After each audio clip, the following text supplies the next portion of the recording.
ఇండియాలో air pollution ఎంత పెద్ద సమస్యనో అందరికీ తెలిసిందే. ఇక ఈ సమస్య మనం తరచుగా అయితే ఫేస్ చేస్తూనే ఉంటాం. కానీ ఢిల్లీలో వింటర్ వచ్చిందంటే చాలా పొల్యూషన్ అయితే మనం ఫేస్ చేస్తూ ఉంటాం. కానీ ఎంత పొల్యూషన్ అంటే మాకు కూడా బ్రతికే హక్కు ఉంది అంటూ ఇప్పుడైతే ధర్నాలు చేసేంతగా పొల్యూషన్ అయితే అక్కడ పెరిగిపోయింది. ఇక ఒక్కసారి ఢిల్లీలో పరిస్థితి ఎలా ఉంది అని చూసుకుంటే కనుక ఢిల్లీలో తీవ్ర వాయు కాలుష్యంతో అయితే కూరుకుపోయింది. ఇక ఎయిర్ క్వాలిటీ ఇండెక్స్ అయితే 400కి పైగా నమోదవ్వడంతో నగరం మొత్తం కూడా రెడ్ జోన్లోకి అయితే వెళ్ళిపోయింది. ఇక మార్నింగ్ 7 నుంచి గాలి నాణ్యత సూచిక 354గా అయితే నమోదైంది. ఇక వెరీ పువర్ కేటగిరీలోకి అయితే చేరిపోయింది. ఆనంద్ విహార్లో AQI 379 ఉంది.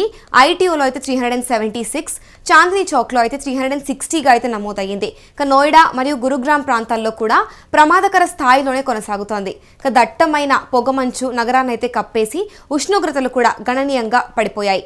ఇదే సమయంలో కాలుష్యంపై ఆందోళన వ్యక్తం చేస్తూ ఇండియా గేట్ వద్ద ప్రజలైతే భారీ నిరసన చేపట్టారు.